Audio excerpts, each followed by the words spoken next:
Bonjour tout le monde. Tout d'abord, laissez-moi vous dire merci pour l'invitation. J'avoue que j'avais entamé une démarche de sensibilisation au sujet de mon livre et de l'immigration pour essayer d'aller rencontrer différents publics et leur expliquer c'est quoi l'immigration, qu'est-ce qui fait qu'on est parti de chez nous pour aller chercher un meilleur territoire de vie. Ensuite, c'est quoi le chômeur Roxham? Essayer d'enlever un peu l'acidité du débat autour du sujet du chômeur Roxham.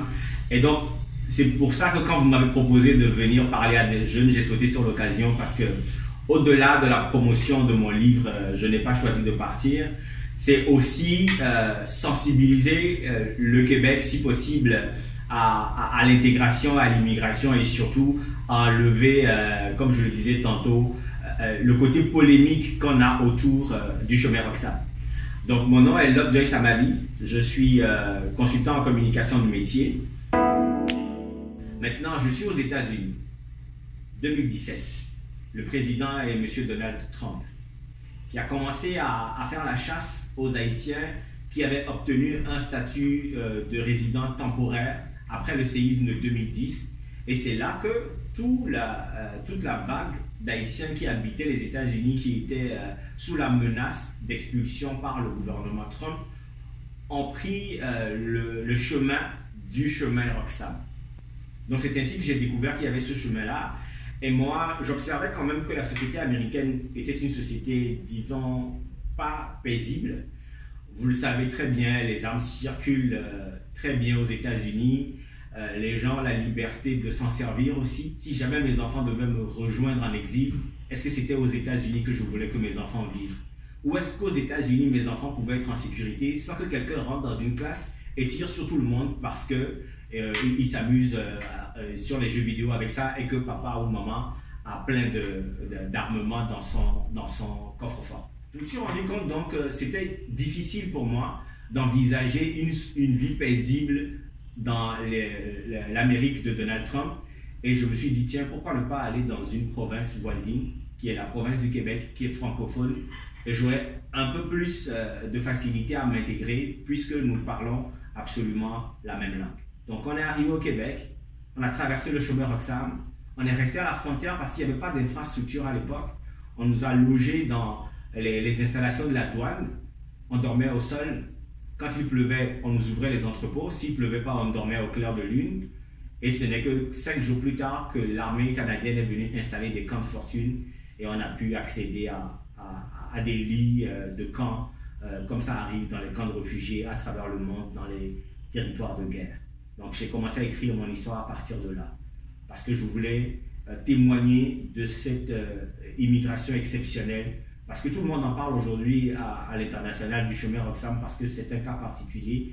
Et donc j'ai voulu raconter mon histoire pour expliquer ce qui s'est passé, qu'est-ce qu'on est venu faire et pourquoi est-ce qu'on avait besoin d'aide. Dieu merci, j'ai reçu cette demande-là, cette aide-là du Québec et je suis parmi vous aujourd'hui. Mis à part l'anxiété qui peut animer tout le monde quand on arrive sur un territoire qu'on ne connaît pas, où on n'a pas d'attache, on ne connaît pas l'histoire du pays, et puis l'anxiété de qu'est-ce qui va se passer demain. Maintenant on est sur un territoire, est-ce que la demande d'asile va être acceptée, quand est-ce que je vais revoir mes enfants, est-ce que je vais trouver du travail, est-ce que mes compétences vont être acceptées, est-ce que je vais devoir retourner aux études, est-ce que on se pose 10 000 questions qui sont très anxiogènes. Mais en dehors de ça, c'est de trouver ses repères. Je ne parle pas seulement de trouver le maxi du coin ou l'IGA où je peux aller acheter mes choses, mais trouver mes repères de vie. C'est-à-dire que quand on est citoyen d'un territoire, on veut savoir qu'est-ce qui se passe là, comment est-ce qu'on fait telle procédure. Tout était nouveau. Mais on était prêt à tout accepter parce que le pays qui nous accueillait nous offrait une paix qu'on n'avait pas chez nous, une sécurité et une protection qu'on n'avait pas chez nous. Je me suis rendu au centre de bénévolat de la Rive-Sud à Longueuil, où j'ai assisté à une formation des nouveaux bénévoles. Mais à la fin, moi, j'ai levé la main, j'ai dit, est-ce qu'il y a un organisme communautaire qui a besoin d'un appui en communication et marketing? Parce que c'est mon métier, c'est ma force. S'ils ont besoin de ça, je peux aussi contribuer à faire ça. J'ai eu 2 propositions tout de suite. Le relais pour la ville de Longueuil, qui est une activité pour lutter contre le cancer, et la Maison Le Réveil, qui est un organisme qui proposait du loisir pour les personnes aînées. Disons que ce qui m'a aidé dans cette démarche, c'est d'abord le privilège de contribuer tout de suite, de me sentir utile.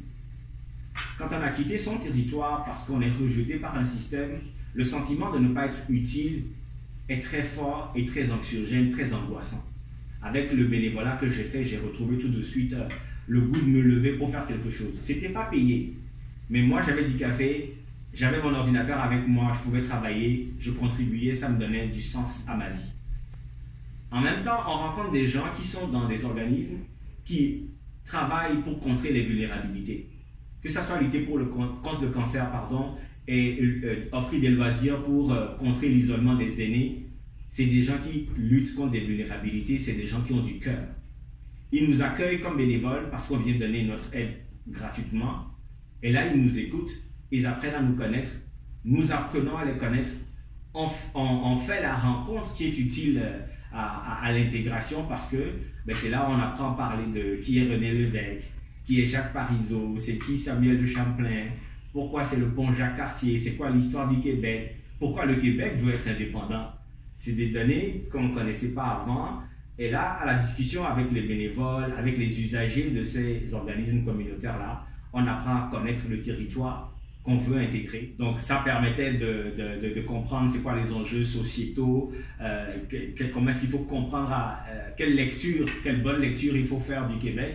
Et puis aussi pour les gens qui nous voyaient arriver, on leur racontait les histoires qu'ils ne connaissaient pas et expliquait que oui, effectivement, l'Afrique est pauvre, mais on a un aéroport, on ne se déplace pas avec des lianes, et puis on a des véhicules qui sont là, et puis nos enfants vont à l'école, on est connecté à Internet, etc. Et tout ça. Et puis, pour raconter une anecdote, une fois, j'étais sorti mettre mon repas, mon lunch à midi dans le micro-ondes, et puis il y avait un monsieur qui était là qui me dit « Ah, hello Joyce, est-ce que tu avais toi un micro-ondes dans votre pays ?»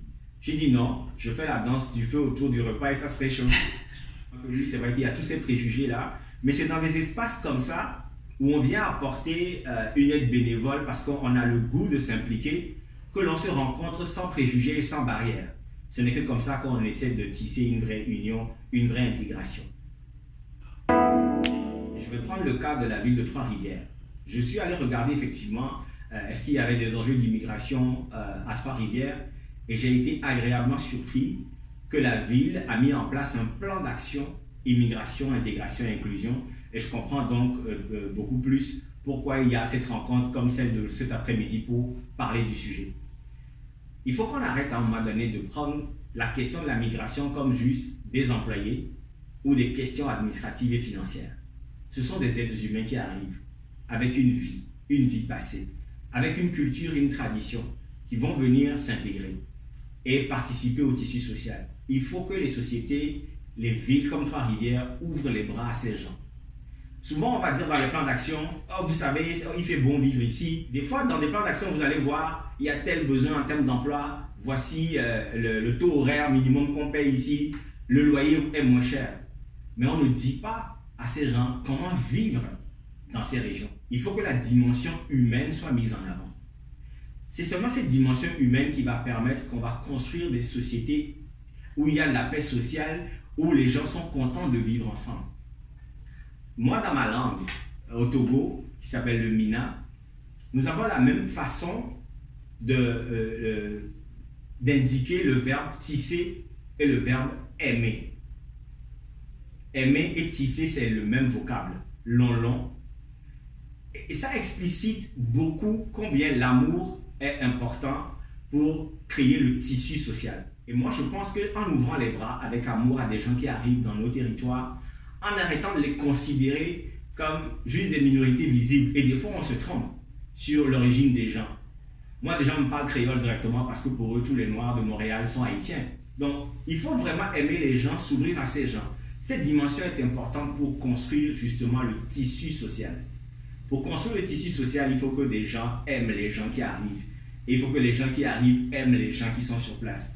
Ce n'est que dans des cadres comme ce que vous avez fait cet après-midi qui vont faire que les gens vont finir par s'apprécier, par s'aimer et le tissu social va être solide. Je disais hier quand Gilles Vigneault faisait chanter gens du pays, c'est le moment de vous laisser parler d'amour. Moi, ce que j'ai compris dans cette phrase, c'est qu'il y a une certaine époque, ces gens du pays parlaient d'amour aux gens, qui étaient peut-être les autochtones, qui étaient les migrants qui sont venus par vagues, les Italiens, les Irlandais, les Haïtiens, de vagues, etc. On peut continuer à parler d'amour, même avec les gens qui viennent du chômage ensemble. Quand moi je suis arrivé à Longueuil, ici, dans le milieu communautaire, avec les élus, ils m'ont parlé d'amour quand j'ai accepté d'être bénévole et de m'impliquer dans plein de choses. Et là, aujourd'hui, je me sens un fier citoyen de Longueuil, même si je ne suis pas encore citoyen canadien. Vous voyez? Donc la dimension humaine, c'est important, c'est très important dans une démarche d'intégration. Et il faut que ça soit, et que ça fasse partie des politiques de la ville, de favoriser ce genre de choses. Bonjour, vous m'entendez bien? Oui, je vous entends bien. Je ne vous vois pas, mais je vous entends très bien. J'ai pas pu m'empêcher de remarquer que votre préface avait été faite par Pierre Nantel. Puis Oui.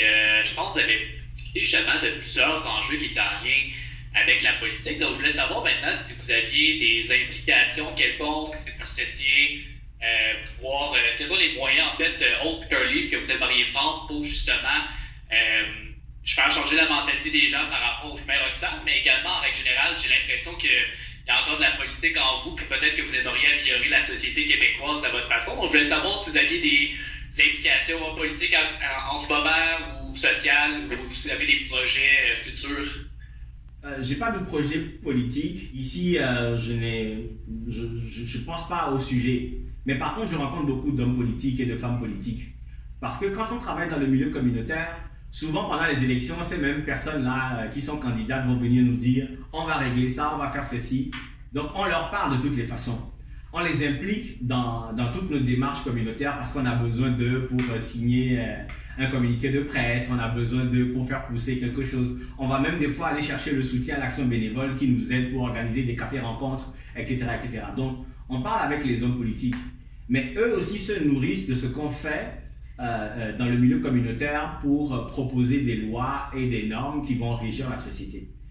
Moi, au-delà du livre, qui est le témoignage que je fais de mon arrivée, de mon intégration, comment elle s'est faite, de mon analyse première de la société québécoise et combien je suis tombé amoureux de cette société et que je veux y vivre maintenant définitivement. Je fais des conférences, je participe à des occasions comme celle-ci. J'étais prêt, comme disait tantôt M. Paquin, à venir jusqu'à Trois-Rivières pour vous rencontrer. Hier soir, j'étais dans un quartier de Montréal, Saint-Michel, pour rencontrer justement des jeunes. On m'a invité justement après l'émission Tout le monde en parle. Maintenant, pour la préface de Pierre Nantel, parmi tous les élus de Longueuil, il était le seul qui a eu la petite idée dans la tête que j'étais venu par le chemin Roxham et il m'a posé la question. Quand je lui ai dit que oui, effectivement, je suis venu par le chemin Roxham, il était tellement content de mon implication qu'il me présentait tout le temps à tout le monde. Et donc, quand mon livre était prêt, je lui ai dit, écoute Pierre, tu as eu le flair de savoir que j'étais venu par le chemin Roxham, est-ce que tu veux écrire une préface? Et il a accepté. Merci encore pour votre temps et votre partage, ça a été très apprécié. Merci beaucoup et puis bon atelier et puis merci de continuer à vous impliquer. Au plaisir. Merci beaucoup, au revoir. Merci. Au revoir. Bonne fin d'après-midi. Merci à vous aussi. Bye.